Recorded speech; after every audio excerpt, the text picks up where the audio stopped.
से चुनाव लड़ेंगे? भाई राघोपुर आप ही के जिले में है और ये आपने अच्छा कि आपने सवाल पूछा। सवाल ये पूछा गया कि क्या प्रशांत किशोर आप चुनाव लड़िएगा। हमने ये कहा कि प्रशांत किशोर पार्टी से ऊपर तो है नहीं।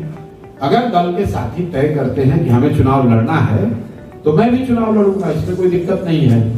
दल में चुनाव लड़ने की प्रक्रिया अभी चल रही है, आवेदन दिया जा रहा है। तो मैंने पत्रकार बंधुओं को यह सूचित किया कि एक साथी ने, कुछ साथियों ने राघोपुर से मेरे नाम का आवेदन भरा है।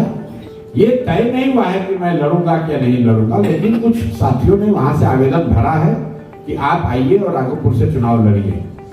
दल से ऊपर प्रशांत किशोर नहीं है। सब लोग मिलकर तय करेगा कि आपको चुनाव लड़ना है तो चुनाव लड़ा जाएगा। वो हरनौत होगा कि राघोपुर होगा कि कोई दूसरा क्षेत्र होगा, वो जब दल के नेता साथी तय करेंगे वो किया जाएगा। लेकिन अगर दल कहेगा तो प्रशांत किशोर तेजस्वी के खिलाफ में उतरेंगे। बिल्कुल लड़ेंगे भाई। तेजस्वी क्या है, दल कहेगा कि मोदी के खिलाफ लड़िए तो मोदी के खिलाफ लड़ेंगे। दल जो कहेगा वो करेंगे। क्या जाता है? अच्छी बात है। मान लीजिए कि आरजेडी वाले कह रहे हैं कि ये बिजनेसमैन है। बिजनेसमैन है, हमने तो पहले किसी अपने साक्षात्कार में कहा बिजनेसमैन है, चोर तो नहीं है, किसी का डाका तो नहीं डालते हैं, शराब माफिया तो नहीं है, बालू का धंधा तो नहीं करते हैं, चारा चोरी तो नहीं किए हैं। बिजनेसमैन है और ये विचार बेचने आए हैं कि बिहार के लोगों को अपने बच्चों के पढ़ाई और रोजगार के लिए वोट देना चाहिए। इस विचार का सौदा करने आए हैं कि अब नेताओं की चिंता छोड़ो, जाति धर्म छोड़ो, अपने बच्चों की चिंता करो। ये विचार टोकरी लेकर सर पर गांव-गांव बेच रहे हैं। आपको अगर बुरा लगता है तो मत खरीदिए, जिसको अच्छा लगेगा वो खरीदेगा। आज बिहार में त्रिकोणात्मक संघर्ष देखता है। यहाँ पर बहुत दिनों के बाद पिछले 25-30 साल में शायद पहली बार एक प्रॉपर त्रिकोणीय मुकाबला होगा।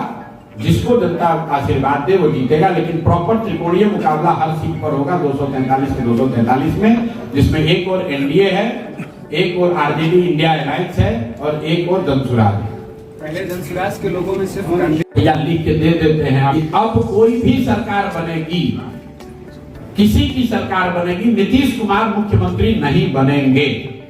तो नीतीश कुमार जी के चेहरे पर अब मोहर नहीं लगने वाला है। जनता देख चुकी है कि इस आदमी को अगर हम लोग 10-20 एमएलए भी जिता देंगे तो ये आदमी कुर्सी के लिए बिहार का सौदा करने में 1 मिनट नहीं हिचकिचाएगा, चाहे वो सौदा आरजेडी के साथ करना पड़े या भाजपा के साथ करना पड़े। नीतीश जी अभी भाजपा के साथ हैं।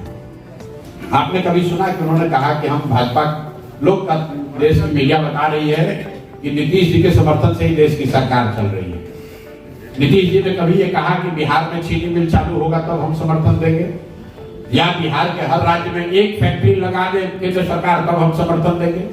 नीतीश जी को तो इसकी चिंता नहीं है। नीतीश जी को चिंता है भैया हमको मुख्यमंत्री बनाए रखो, हम तुमको समर्थन देते रहेंगे।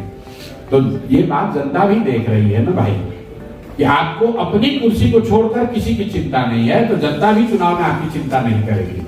कह चुका हूँ 2025 में जनसुराज 243 सीट पर चुनाव लड़ेगा और 2029 में भी हम लोग 243 पर ही लड़ेंगे।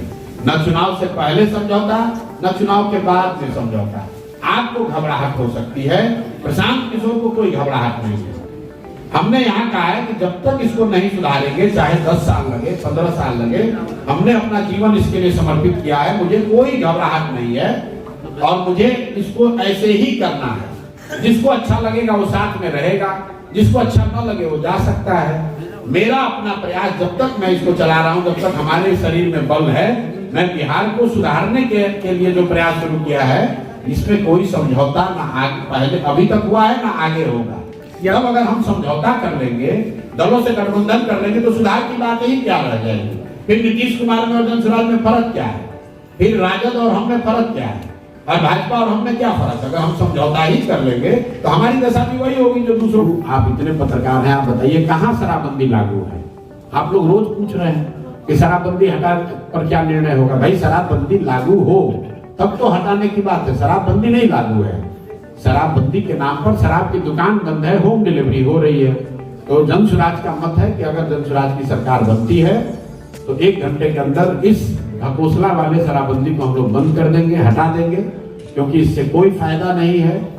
घर घर होम डिलीवरी हो रहा है। बिहार जैसे गरीब राज्य का 15 से 20 हजार करोड़ का हर साल नुकसान हो रहा है और ये पैसा यहाँ के भ्रष्ट पदाधिकारी यहाँ के नेता और शराब माफिया के जेब में जा रहा है।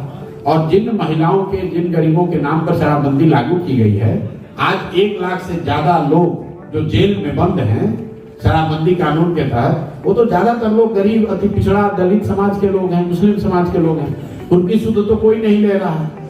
जबरदस्ती की बात आप लोग कहे जा रहे हैं शराबबंदी लागू। कहाँ शराबबंदी लागू? तो आपकी सरकार आएगी तो